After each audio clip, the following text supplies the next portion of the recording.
Welcome, everybody. Can you hear me? My mic is on? Oh, good.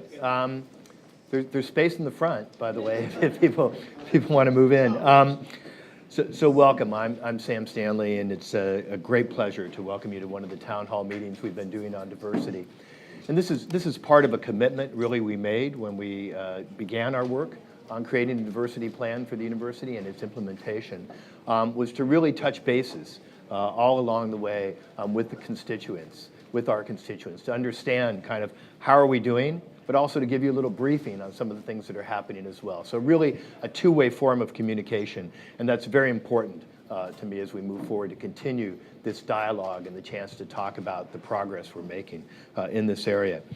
I think one of the goals we've had, and I think everybody's aware of the overarching goals for this, have been to improve the diversity of the Stony Brook community through enhanced recruitment and retention. That's very important for us. To expand educational research, healthcare, and other efforts to ensure that Stony Brook students have the ability to thrive as members of the campus community and as global citizens in a diverse society. And I think very importantly, to support the development of a campus climate that values diversity, equity, and inclusion in a way that promotes the ability of members of the community to thrive and achieve their individual goals. I think I can't say again how important I think that is. And finally, to establish a culture of accountability and assessment around diversity and inclusion initiatives and policies. And again, that's very important as well. It's good to talk about creating a climate and so on. It's much more important to be able to actually measure progress and hold people accountable for progress in those areas. And that's something we'll probably talk more about today. So this has been really a team effort to put this together. And I really want to thank the change makers who's been so important in putting this together. The steering committee that meets monthly, and members of the steering committee are here with us today. An advisory council that advises the steering committee and helps them in their work. And then working groups that meet as necessary. And these were really important in terms of the formulation of the plan. We worked to make this as absolutely inclusive as possible as we formulated the plan and put it together. And it remains very important as we move it forward. Again, we want to make sure we're getting input from key people in the community as what's going on. And finally, all the members of the university community as a whole, all of us are key to the success of the plan. And again, hence the reason for doing these town hall meetings as well, is to get your feedback on how well we're doing. So at this point in time, normally I would turn the meeting over to Judy Greiman, who's my Chief Deputy and Senior Vice President for Government and Community Relations. But we now have someone else who's designed to take the point, and Judy's saying thumbs up to that. We have someone else who's really the point person for our diversity efforts, and that's our new Chief Diversity Officer, Lee Bitsoy. And for those of you who haven't met Lee, he has an extraordinary background in the area of diversity. He's had leadership positions at institutions like Harvard, Dartmouth, Georgetown, and most recently Rush University Medical Center. So he has a breadth of experience that includes great universities as well as a medical center too, so he carries that into his position. And he really has someone, again, who cares deeply about this and is really going to be a tireless worker in this area. Lee is already beginning a diversity audit, so he's been meeting with many areas across the university to really understand the unique components. So we recognize that this is a heterogeneous university. We're not all the same in terms of who works in different places and the different vital missions that we have. So really going to each place and understanding what their issues are is really important if we're going to develop, again, and implement a diversity plan that really works. So without any further ado, I'm going to turn it over to Lee to manage the meeting. So Lee. Thank you.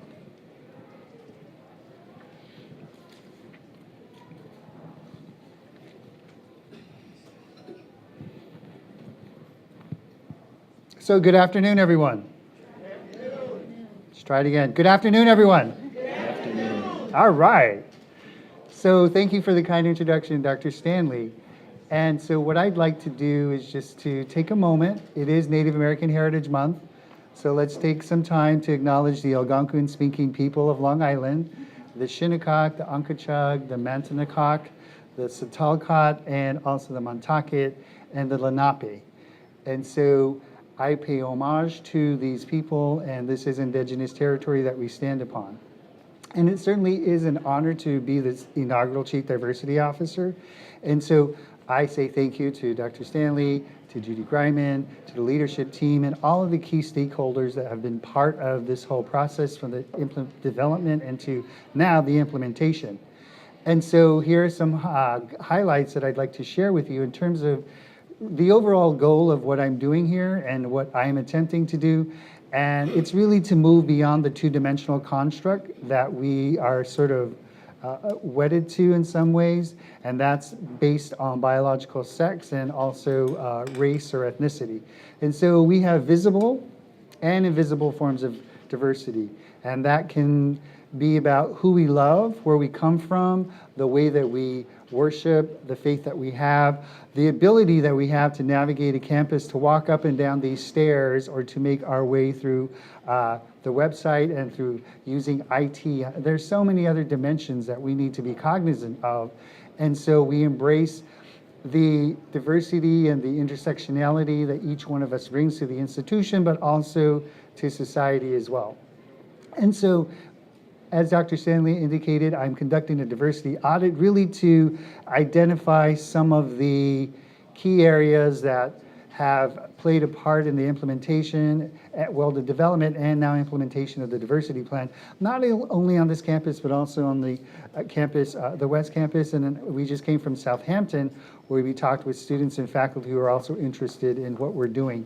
And this also applies to the hospitals, the Veterans Home, and also to a certain extent in partnership with Brookhaven National Laboratory. And so it's really, again, about identifying strengths, identifying areas of opportunity. Maybe there's something that you're doing that could be combined with what you're doing and bringing it together to really increase the ROI on our investment in diversity and inclusion. One of those areas is pipeline programming. What are you doing to prepare students who are coming from diverse backgrounds to consider healthcare professions, and what's happening on the West Campus that may be efforts that may be similar, and how can we bring that all together onto the same page? And so that's really what this diversity audit is about. And then are there places that we can also streamline our efforts to reach out to the community and also to prospective students, not only here on Long Island, but also throughout the state of New York. And so part of that is also to revamp the diversity website that we currently have. Right now, it's the diversity plan website. What we've been doing, I've been working with the marketing and communications team, is to take a look at all of the diversity websites that exist, bringing them all together, aligning them so that when we do launch our new diversity website, we have it as a conduit of information for all things related to diversity. There'll be a section for students, for faculty and staff. And then key to this is also providing updates on the plan, on the implementation plan. And so what we want to do is develop a system where we can have it as a live dynamic document so that when you do click on the website, it takes you to the implementation plan, and then you take a look, say, at undergraduate colleges and what's happening with the first year experience. And then you'll see that there'll be quarterly progress reports, and you'll see just the transition that's happening since the beginning of the plan's implementation and so forth. And then I also want to highlight here a couple of members of my team, and that's Robbie Kincaid, and she's here today, and you know that she's leading the efforts with READY. And how many have gone through READY training? How many have signed up? Okay. We want to get to a point when I ask that question, everybody raises their hands. And so thank you to Robbie for all the hard work that you've been engaged in. And so she's provided a monthly report, or I'm sorry, an annual report, and just really citing the progress that she's made and the inroads. And so we're looking to her to lead the efforts for READY. But we also have had questions from students who are asking about, if this is happening for faculty and staff, what can we do for us? And so when READY was developed, it was really a matter of identifying a segment of our population. Should we address this to faculty and staff first, or should we work with students first? So it was a pragmatic approach to go with the faculty and staff component first, and then as we work through this and really refine the approach of READY and the aims and objectives in reconfiguring it and recalibrating it for students as well, both undergraduate and graduate. Another member of my team is Lauren LaMagna, and they is standing back there, wave. And so she's also been a really important member of our team because I keep flubbing. So they've been working on presidential grants and also really helping to align what we're doing with our diversity implementation plan. And so my hat's off to the team and everyone that's been a part of this. And as we prepare to embark on this cultural shift, I think that's important for us to understand that this will take some time. Sometimes things move at a glacial pace. We're hoping to speed it up a little bit more, but that's where I will look to you. And that requires all of our participation because it's constantly evolving, and sometimes there are issues that we face, hot button topics that may affect our campuses as well, so we need to be cognizant of that. And this is really an opportunity for us to highlight some of the inroads that we're making. And again, the panelists that you see here also really selected based on the questions that we receive online. And so that's how we determine the format and the panelists selection. And other members that are on the panel have also been invited because of some of the levels of expertise that they have, and just sort of anticipating what some of the other questions might be. And so on that note, I will now turn it over to some of our panelists so that they can provide some updates and highlights on what's happening. And listed first is for our undergraduate colleges, is Professor Germana. Good afternoon, everyone. Thank you, Lee. I'm going to talk just very briefly, not about everything that we're doing for first-year students, but just kind of an overview or a selection of what we're doing for first-year students through the undergraduate colleges. I do want to just take a minute, though, to acknowledge that any work that we've done with first-year students and continue to do is part of significant partnership, and many of those partners are actually in the room. So I do just want to mention that. Some of our biggest partners actually being students, and so we take student feedback very seriously. We've committed the Undergraduate Colleges program to be a space for multicultural dialogue and experiences. So students, any students that are out there, certainly faculty and staff as well, but we want to continue to listen to the students and combine good practices with the needs of the community. So please, any any suggestions that you have or any additional comments, let us know, because we're really excited to work with the community around the Undergraduate Colleges program. So with that being said, we've tried to focus over the last year along three main objectives, one of which being to increase opportunities for multicultural dialogue and experiences, and then also scaffold them within the first-year academic program. The second area that we've tried to commit to, which is related, is to increase instructor and faculty development around culturally responsive pedagogy. So that's something that's really important as well, because the student experience is also impacted by the instructor population and the committed instructors that we have that are actually teaching within our academic program. And then, as I mentioned, also increasing partnerships around our commitment to social justice and inclusion-related goals. And those partnerships end up being really critical as part of our program. So there's just a couple things that I do want to highlight that we have been doing, as I think many people may be familiar with, or if you're not, I think there's been some discussion. I know that President Stanley has mentioned it and in various different forums, that all new students this year for the first time, including first-time full-time as well as transfer students, were able to participate in opening weekend workshops around both gender awareness and equity as well as diversity and inclusion programming. And so they were, ranged from workshops of 100 students upwards to 500 students.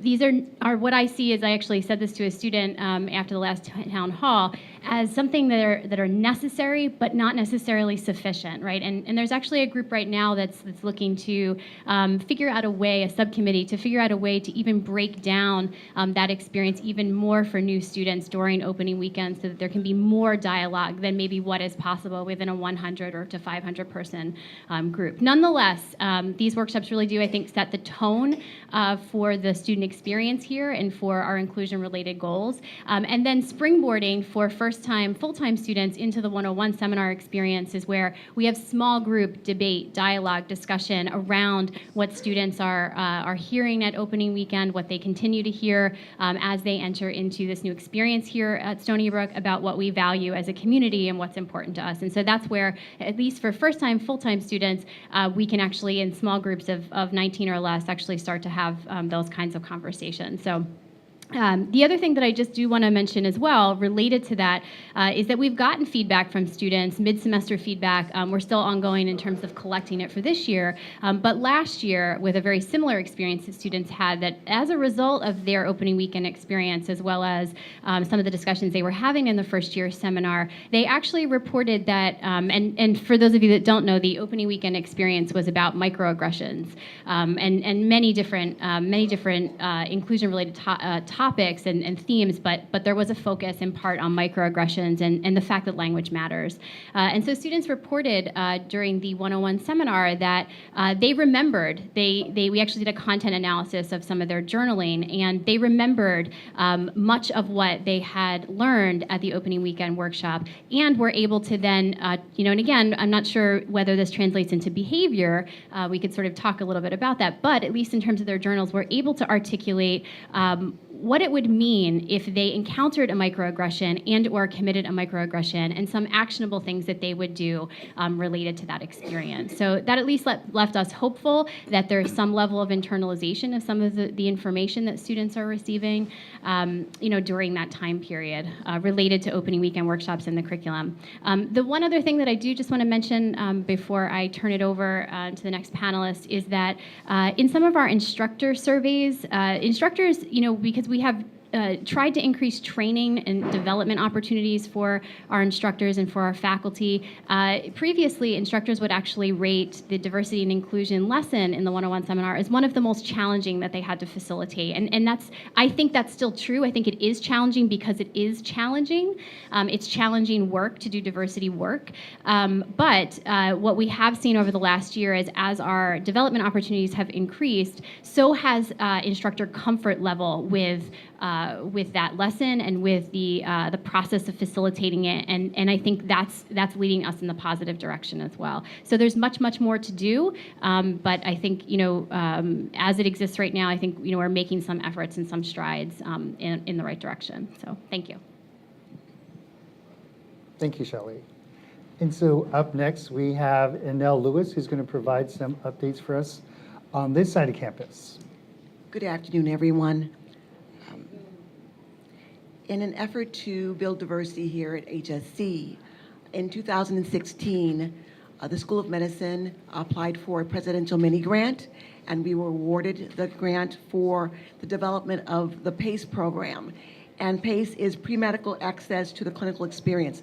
This is also in alignment with the diversity plan, where it states that we should look to build a bridge between West Campus and East Campus and the students who are interested in pursuing health professions.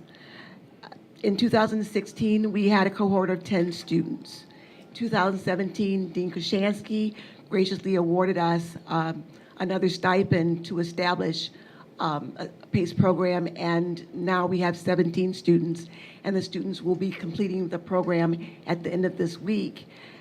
PACE is that bridge program for students who may have the science component to be competitive for medical school and health profession schools, but they lack the shadowing and research opportunities.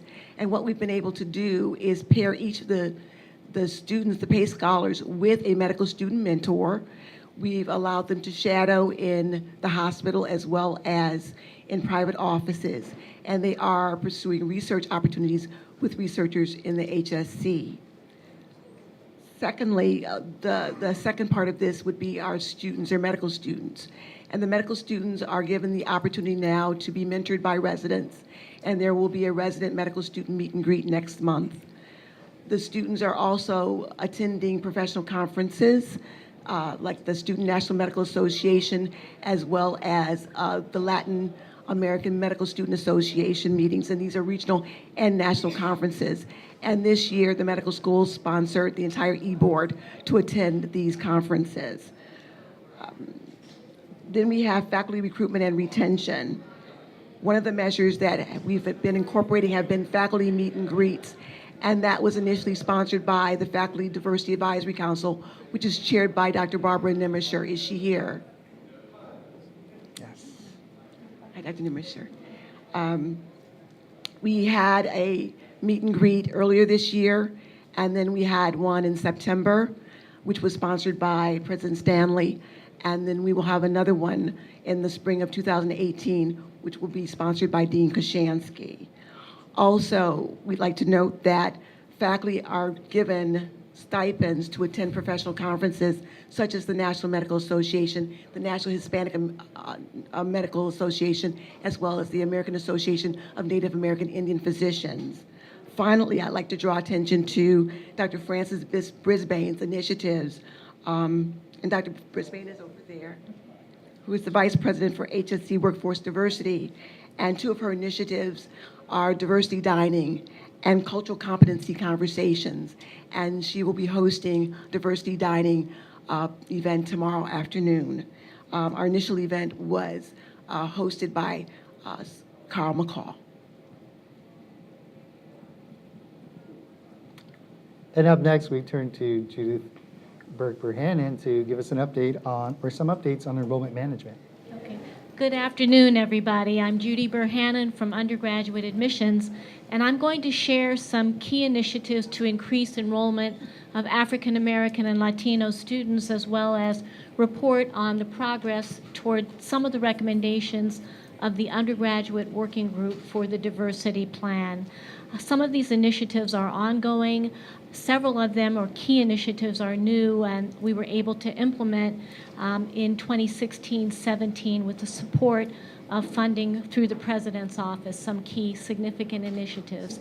On an ongoing basis, we are active in recruiting students and have been working very strategically to increase our presence in the African American and Latino community in schools and districts in the downstate region, primarily where we draw most of our undergraduate students. Last year, we visited 169 high school programs. Likewise, we're very active in engaging and in bringing student groups to campus, and we were able to host 137 groups from high schools and community-based organizations. So our outreach is not just confined to high schools. We are working with our community college partners, most notably our SUNY and CUNY community colleges.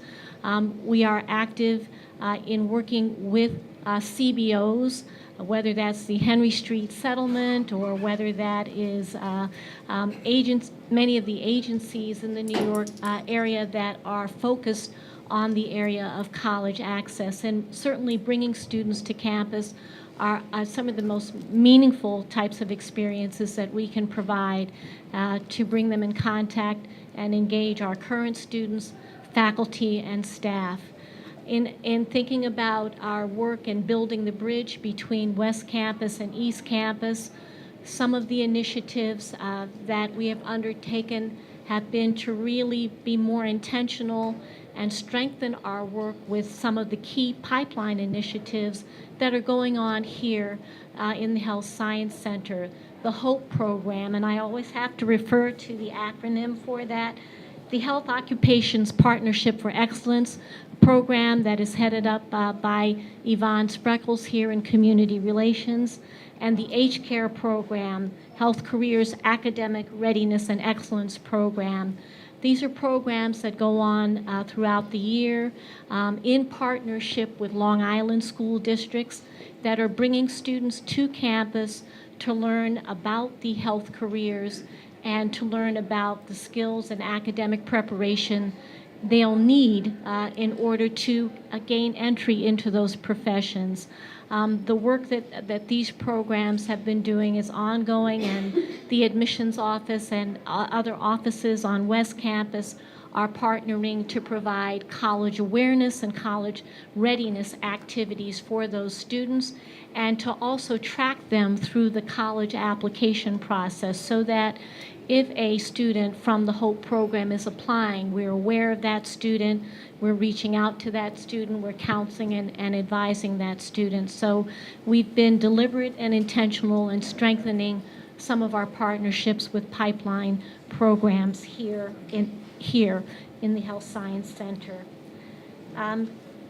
Key initiatives that were implemented last year that resulted in an 8% increase in enrollment of first-time, full-time freshmen, Hispanic freshmen, and also a 30% increase over 2016 in African American freshmen were our sponsored bus groups. Through funding from the President's Office, we were able to sponsor 10 distinct groups to come to campus. And again, we worked with the high school counselors to invite seniors who had applied and been admitted to the university to ensure that they had an opportunity to visit our campus. Another new initiative was the overnight program for African American students. We brought students to campus again with the support of new funding to have an overnight experience on campus, and they were hosted by students from across campus, and in partnership with OMA, we designed that two-day experience so that students were participating in peer-to-peer workshops, attended a cultural show, and again, had a meaningful exposure to our campus community. So those were some key new initiatives. We continue wherever we can to support our student organizations who are active in bringing students to campus, and we want to invite and encourage anyone here that has opportunities for engagement with students in the community to let us know where we can be of support. That is all that I have to share now, so I'll pass that along. Thank you, Judy. And thank you, Anel, too. Good afternoon. My name is Dr. Marissa Biziani. I am the Assistant Vice President for Student Health, Wellness, and Prevention Services. One of the many departments I oversee is referred to as DSS, which is Disability Support Services. And what I'm going to share with you today are just some brief highlights of, again, just little tidbits of some of the work that we've been doing since our last town hall meeting. And I'm pretty excited. This is, again, just a little bit, but there's a lot more work that's being done behind the scenes. One of the areas I want to talk about is how the staff were able to secure funds from the ADA Advisory Committee, the President's actually advisory committee. This actually resulted in students having a much improved experience. Equipment was purchased that was brand new, mobility scooters, LifeScribe pens, anything that would improve the student experience in terms of desks. I'm not sure if everyone knows, but DSS also proctors exams. And with that, students are provided with a very quiet, secure environment where they feel comfortable to promote academic success. So this new equipment was instrumental to that student experience. The DSS staff also was able to develop a very small focus group. This focus group conducted a survey amongst the most commonly used websites on campus, and they solicited student experiences regarding ADA accessibility with those websites. That information was shared with the ADA Technology Committee, and as a result, they were able to make improvements and capture variances with the websites. So students are now able to access our most commonly used websites and have a very useful experience regardless of what their needs are. There is a collaboration that's occurring with the Office of the Provost to again look at proctoring of exams. So what is the student experience when they come to DSS? They sit and take an exam. We're working to build a process together that makes that testing situation the most seamless experience possible for the student. Last but not least, I want to just mention that we've partnered with the Career Center and a vendor to actually bring workshops to the campus community for students that are getting ready to prepare to work in the workforce. So as a result, students are now able to feel confident that when they apply for positions, they know the right timing on when to ask for accommodations. They know how to prepare their resume and how to respond to interview questions, which can be a stressful environment. Again, these are just some of the things that we're doing. There's much more happening behind the scenes. The DSSS supports actually the East and West Campus, Southampton campus. They touch all students, and regardless of need. If you have any questions, I'm more than happy to answer your questions. Thank you. Thank you, Dr. Bessiani. And we have Human Resources. Good afternoon. My name is Jen Rossler, and I'm representing the non-teaching staff and human resources group. Our group is comprised of colleagues of mine from West Campus, the hospital, as well as the Vets Home. So some of our main goal has been, since the last town hall meeting and our updates, has been to really look at outreach and what we're doing in terms of reaching out to the community. So first we started by creating a vehicle in order to inform people in the community about where and when we would be in the community. When you go to our website, we've created a link called Visit Us in the Community. And once you click on that link, you will be provided with all of the different job fairs that we're attending, the dates, the times, as well as directions to those specific locations. That will be something that's updated on a regular basis, and as we add more community events, they will be posted there as well. It's not just job fairs. We also do some other events in the community where we partner with some of the local libraries to teach people about how to get jobs at Stony Brook. Another major initiative has been our partnership with the Department of Labor. So in partnership with the Department of Labor, the university, the hospital, and the Vets Home have attended 6 job fairs over the past few months in the communities of Smithtown, Brentwood, Wyandanch, Islip, and Hauppauge. These job fairs have averaged about 105 job seekers per event. In addition, we have outreach events scheduled at both the Huntington Public Libraries and the Brentwood Public Library to discuss job opportunities at Stony Brook over the next few months. These job fairs will then continue into 2018. Through funding that we received from the diversity plan, we were able to partner with direct employers and have begun creating microsites for hiring veterans and persons with disabilities. These microsites are extensions of our existing jobs webpage and will allow us to direct speakers to these unique, to speak to these unique applicant populations. In terms of the veterans microsite, this will allow veterans to filter our jobs by their military job title or code, and the persons with disabilities site will provide assistive technology, which includes the ability to enlarge text or have the text read to an applicant. These are major things that will help us reach out to these very specific populations.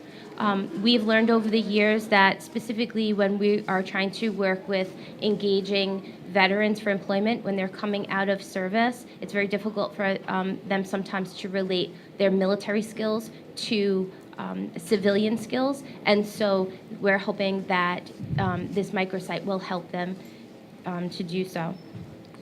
And then the last update is as of September 1st, we began sending out onboarding surveys at both 30 and 90 days of employment to all new hires. The results of these surveys will help us to assess new employees' perceptions of the workplace and onboarding process and be able to make changes to these processes as necessary. Thank you, Jen. So thank you again for your work. Let's hear it for our panelists and all the working groups.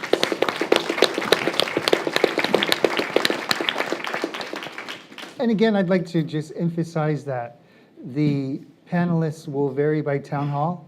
And so there are so many different other components of our diversity plan. And one that comes to mind is global affairs. And so as we rotate the number or the slate of different topics, you'll see updates from other areas, including the working groups. And also just, I meet with the steering committee on a monthly basis. And we had a very productive one last week, and we talked about taking a look at our format and maybe focusing, because this is a lot of information, right? And so maybe we can focus on students or faculty and staff and the hospitals and so forth. So this, again, is really about taking a look at what's working and then taking a look at how it can be improved, recalibrating our approach, and really to share our accomplishments with you. And so now we'll turn to questions, the Q&A section of our presentation. And we have questions that have been submitted online, and we've shared them with our panelists. And we also want to allow enough time for live Q&A from our audience today. And the first question I have is actually for Dr. Kushansky, and I'll read it. Many students have raised the concern that there are no all-gender restrooms on the East Campus. Students who require an all-gender restroom on East Campus are forced to wait to use a restroom for 12 plus hours until they get home. What can you do to ensure that we will have all-gender facilities on the East Campus? Thanks, Lee, and thanks to the questioner. Before I address that question, I wanted to follow up on a confusing statement that I made midway through our last diversity town hall meeting last week. I was asked by a young black woman, an undergraduate health sciences major, why there were not more people who, and I quote, looked like her at Stony Brook. I used an unfortunate phrase in my response, really a misstatement, which led to confusion over our efforts to promote diversity in the health sciences. Over the past 6 or 7 years, of the more than 30 major leaders we've recruited to Stony Brook, slightly over half have been outstanding women, and nearly a quarter outstanding people of color. And it's our belief that such leaders will provide a great environment for the young woman and virtually everybody here at Stony Brook. So if one of my comments made people feel upset, I'm sincerely sorry, and hope my statement just now and our results thus far will go a long way towards improving our diversity here at Stony Brook Medicine. But now on to the question about unisex bathrooms. So there actually are a large number of unisex bathrooms here on the East Campus. Last town hall meeting, I listed the ones on the health sciences side. I did not know at that time the hospital side. In the health sciences, basically there is a unisex bathroom on almost every floor in the elevator lobbies of the health science tower and of the basic science tower. I now have a listing of all of the gender neutral restrooms in the university hospital. Again, basically, these restrooms are off the elevator lobbies on all of the upper floors except the psychiatry floor. And in the lower levels, there are actually not unisex restrooms in the lower floors, but it's a quick walk over to the health sciences. We plan to put these lists on the website so that everyone will have access and know where to go because 12 hours is just way too long to wait for a unisex restroom. Thank you for that answer, Dr. Kushansky. And I also appreciate your clarification. And I think it's important for us to remember that this work is challenging, but it's rewarding. And it's important for us to be cognizant of the power of language. And so I think that, again, I know that you were troubled by the way you phrased your answer last week, and we had a conversation about it. So I really do appreciate sincerely your reflection on this topic as well. So thank you. And so the next question is for Dr. Stanley.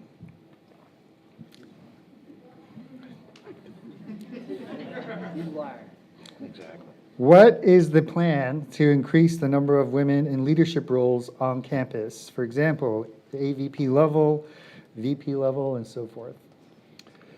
So this is really a critical issue for the campus, and I think one that we take very, very seriously. And in fact, when we became engaged with the He for She program that UN Women sponsors and that commitment to gender equity, this is one of the things we talked about in terms of our plans and our pledges is to improve in this area. So how do you do that? So first of all, I think we have made some progress. I think if you were to look at the senior leadership now at the university, particularly at the senior vice president level over the past 2 years, you would see more women in that position, which I think is good. But as I said, we're not close to where we need to be yet. I think the number one thing is as we recruit, our expectations that we will have diverse pools, and that's gender equity as well as ethnicity and race, that we will have diverse pools when we go out to recruit. That sounds like an easy thing to say, but it's not always so easy to actually ensure.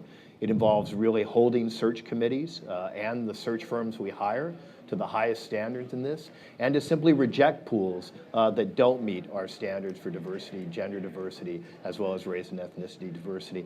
And so that has been the policy from my office, and I'm encouraging all the other vice presidents and deans and everyone else doing searches at the university to hold to that same standard. If we don't have diverse pools, we're not going to be able to hire diverse people. So that's very important.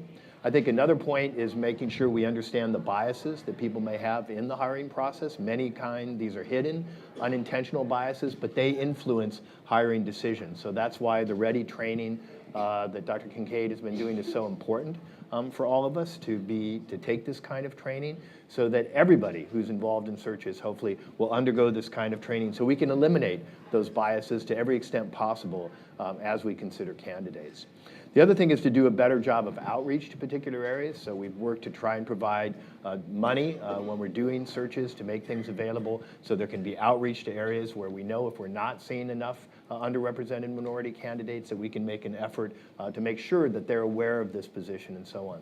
The other thing I'd say is your help in doing this. I think one of the things that's always important is people reaching out individually. So when you're aware of positions, to reach out to your network. So if you have and are aware of people of color, of women who could make a difference in the leadership of the university, I encourage you to reach out to them and encourage them to apply as well.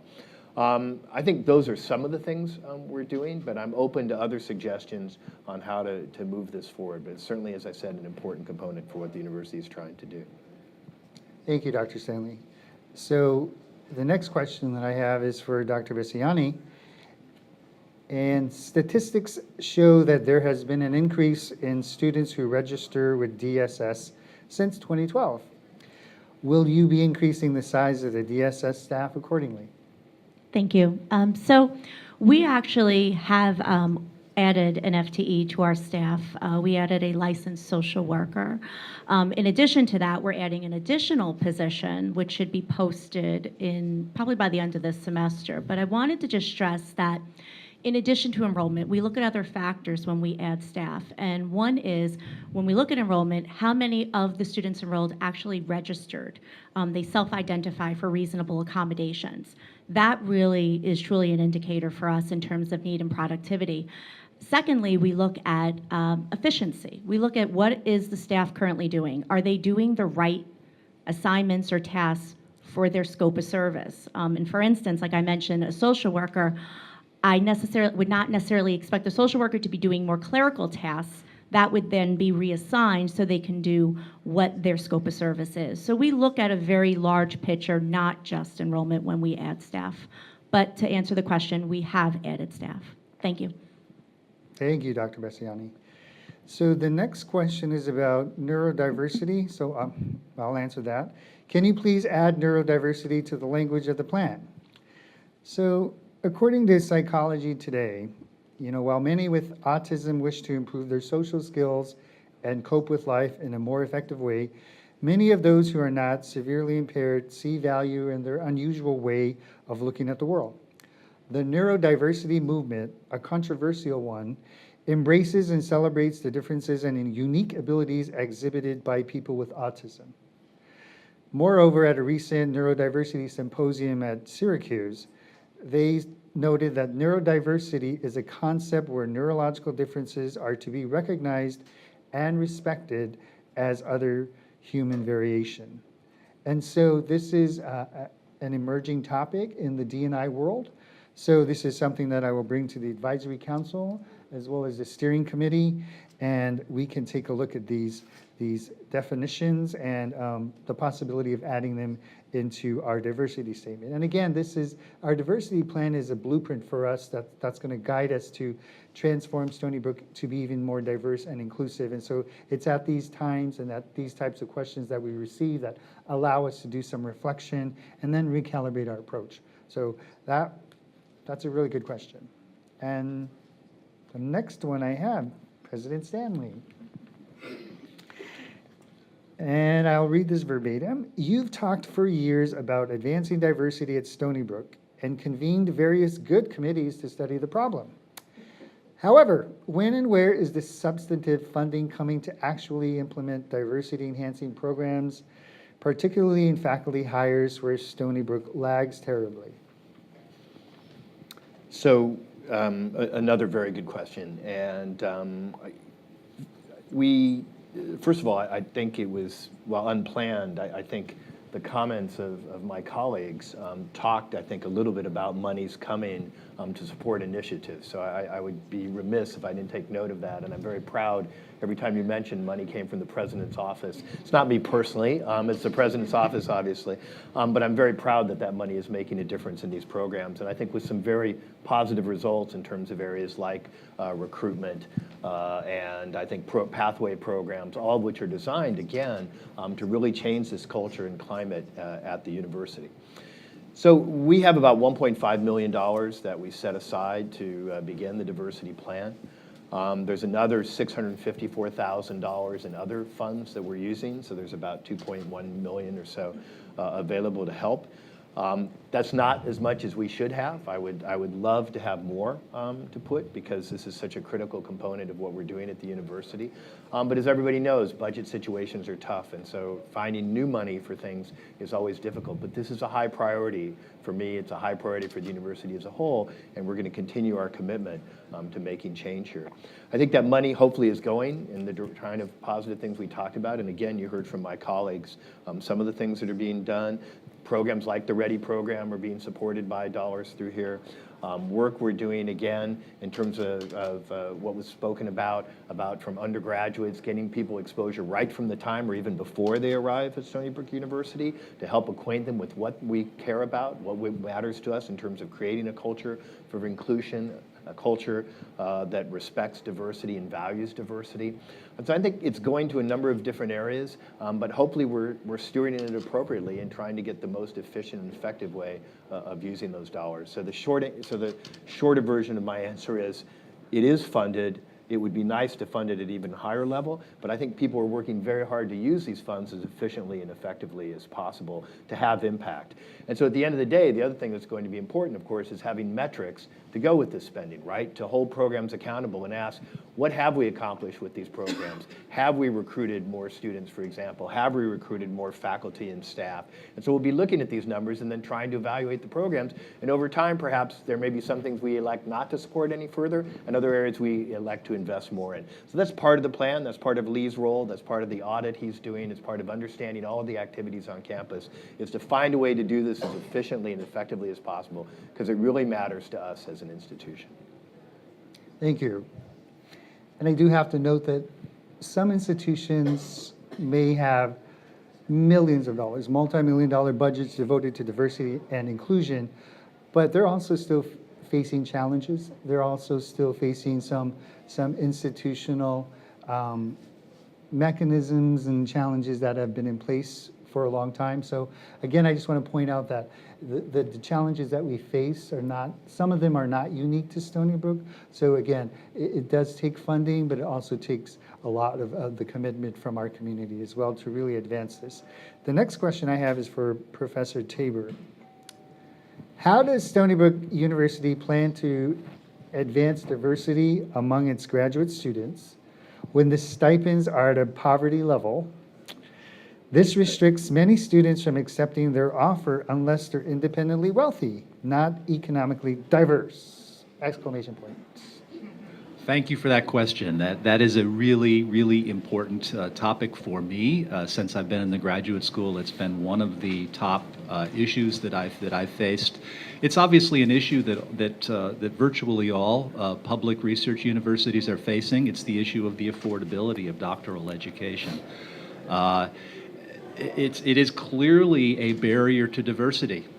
That is, if doctoral education is not affordable, it makes it much harder for people in lower socioeconomic levels to be able to make it into doctoral education.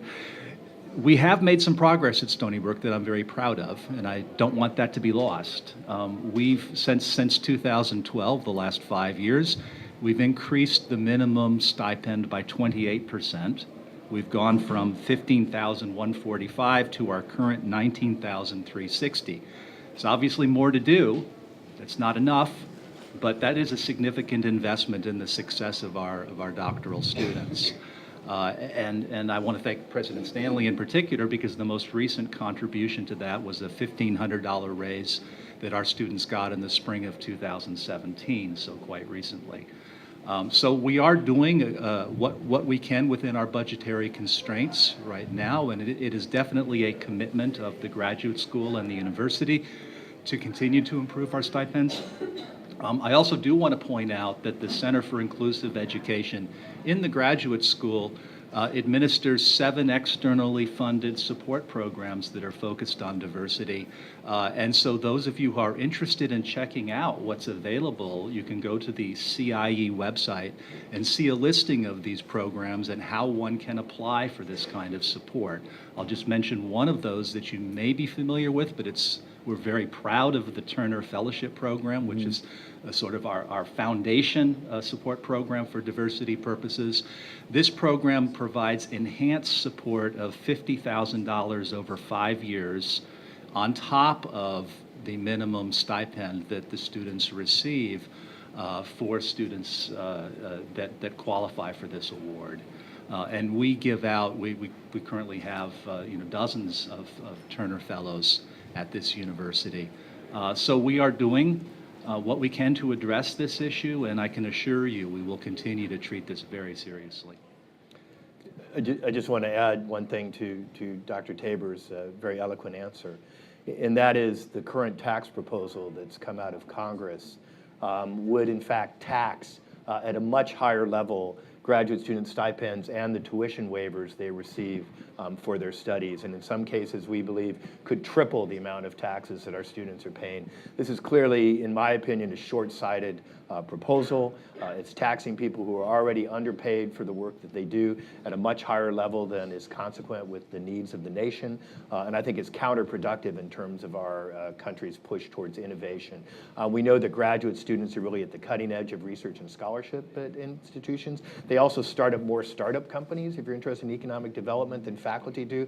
So anything we're doing to plunge them further into this very difficult financial situation they find themselves is misguided. So as you take a look at the tax plan going forward, please be aware that, from my opinion, as a president of a public university, this is bad policy for the United States. Thank you, President Stanley. I completely agree.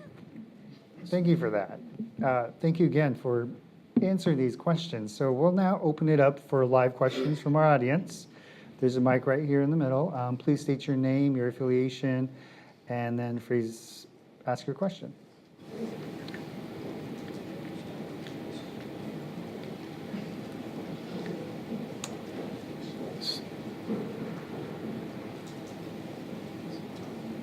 I guess I'll ask it. All right. All right, my name is Spencer Buzia, and I'm the Assistant Dean for Finance and Administration at the School of Dental Medicine. And my question is, I like the fact that there is a CIE in the graduate school, and I wanted to know if we could have something for the medical school and the dental school, if there is a possibility to collaborate. Thank you. Thank you for that question. And I do want to point out that the CIE does in fact serve all of the schools on East Campus. So it is housed in the graduate school, but it serves all graduate and professional students. And the Turner Fellowship Program I mentioned is available and used by medical students, by MD, PhD students, and so on. Hi there. Yes. I'm Barbara Nemisher. I chair the Faculty Diversity and Advisory Council and the AAEEO Committee on the side of campus. I am intimately involved in recruitment of faculty in several different disciplines. And I just wonder, I guess this is for you, Dr. Stanley, whether there's incentives, financial incentives from this the diversity monies that you have to help bring on and recruit in this economic climate where it's very competitive, to bring on these underrepresented, underserved faculty who are superstars and sort of entice them to come to Stony Brook. Is there money within that presidential budget to help us get there, the dean, the chairs on this end, or even on the other side, to help us, make it enticing to these faculty? So we've worked in occasionally when there's been what we saw as opportunities to make a very powerful recruitment, to help the deans, to help supplement, in some cases, startup packages or other things. And some of that has been diversity-based. It's also been based on needs for the university that we see in strategic areas. So I think I incorporate into that program as a whole. There's no separate pot of money within this plan just to do that. I think it makes complete sense, but again, I think I'll push back just a little on, sometimes these come to us as, we would like to do an additional hire or things like that. I think it's really important that, we continue in our faculty searches as well. So I have some control over administrative searches. It's harder for faculty searches, but I think, again, we've got to encourage in our faculty searches people to reach out and find these candidates, and again, to not accept pools where we don't have diverse candidates. I think we're just not, my own feeling is, we're just not doing a good enough job at this point in time on making our pools as diverse as possible. If we find great candidates of any race, ethnicity, we're going to push to find them. So I think we need a better job of identifying those great candidates from the groups we've talked about.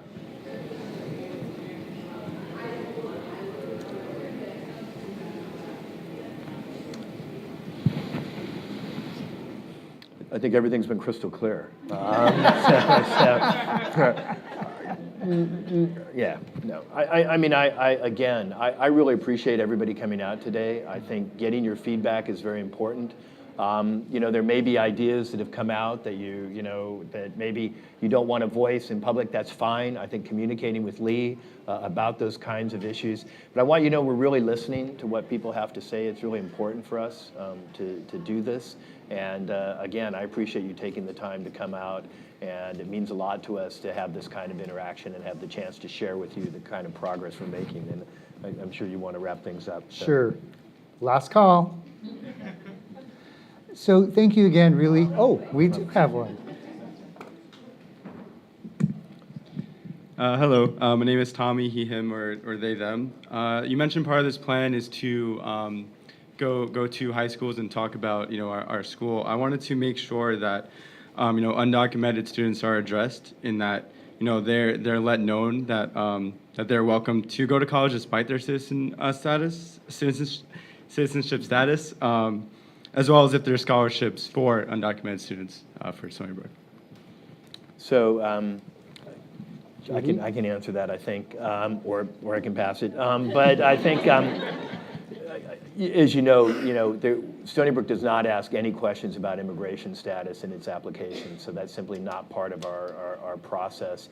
And I think we've tried to convey, and I know you know my communications about DACA, how much we value our DACA students, how much we think they add essentially to the climate at Stony Brook University. These are often incredible achievers, people who've come from very difficult backgrounds and have gotten into Stony Brook University and then often excel at the university as well. So I hope they recognize that this is really a safe place to be. We're fighting very hard, obviously, to see that the DACA students are taken care of by the administration. I'm disappointed so far that nothing has been done. I've met with each of the Congress people from this region, so I've met with both Republican and Democratic members, House of Representatives from here. And also communicated with each of the New York State senators about our commitment to this. And I'm disappointed that nothing's been done. When I talk to them in person, what I generally hear is, we support DACA students, we understand, this is not something that they're making, we want to, provide something for them. And yet then the next thing is, but we need to have immigration reform. We need to talk about ways to make borders more secure and so on. So it gets lost in this kind of discussion. And unfortunately, I'm really disappointed that it hasn't been called out essentially as a separate act, the passage of the DREAM Act and so on. So hopefully, again, what we're saying in New York State and what we're saying at Stony Brook resonates with people. But we really do need to get federal policy changed on this, I think, to make a difference. Before I wrap things up, Dean Barnett, I know you're here. I see you. Could you take a little bit of time to talk about the work that we're doing, especially you, the efforts that you're leading, particularly with DACA students, and share that with us, please. And feel free to use the mic. Sure. I'm going to introduce a good colleague of mine, Catherine Duffy. who's the real champion and superstar here and doing a lot of the ground level work and has been for a long, long time here at Stony Brook. So following a rally earlier this year and this semester, we got together with a group of students that had expressed and identified themselves in some leadership roles as being really passionate about this issue and on this topic, and as allies as well. And so there's a weekly meeting that takes place with this working group, and I'm going to, Catherine, if you wouldn't mind coming up here and helping to talk a little bit about it, but we've been able to meet with various folks, administrators from throughout the university. We've gone through a list of objectives that the students have identified as being important to them, concerns, needs that were identified at that moment in time, but also that still continue to evolve as in real world and in real time too.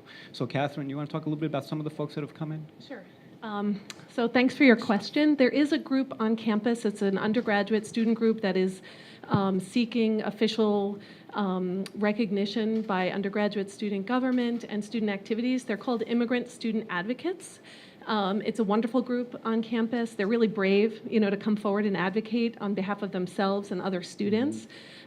We had been meeting prior to the rally and some of the rescission of DACA previously, but since then we've been really active in connecting them to campus resources. And I can just say, from UPD being amazing, Eric Olson coming on a really short notice to chat with them about their concerns about security on campus, to Stephanie Ravello in financial aid, met with them, and they're working on a web page on the financial aid and scholarship services site specific to undocumented students. We're meeting with somebody in the foundation in a couple weeks, so we have this open meeting. It's a bi-weekly meeting, actually, and so we bring in, based on the student group's interest and needs, different constituents on campus to chat with them. And so far, I can just say all the departments on campus have been really great and open and hearing them. So thanks for your question, and if you want information about it, or if anybody does, I'm happy to share. We meet Wednesdays at noon. Thank you, Catherine. Thank you, Jeff. And so I just also want to add that, the Bursar's office is a part of this conversation as well, because there's the question of in-state tuition waivers or in-state tuition charges. And so this really is a collective effort. And this is a really stellar example of how we are really reaching out to our students. We're listening to our students. We're paying attention. We're collaborating with UPD. We're collaborating with the Dean of Student Offices, Multicultural Affairs, the leadership team, the senior leaders, and so forth. And you see that we are vested in this, and we believe in it. And collectively, we can make this happen. So if you did have a question, please feel free to contact me. I have some of my cards with me, and these questions that were answered will be posted online on our website. And is there anything else I need to add on that, Lauren? I think that's it. If you have any other questions, you can either contact me directly, or there is a portion of the Diversity Plan website where you can provide your feedback electronically. So any questions, we are going to provide the fullest answer that we can. Thank you very much. Thank you, everyone.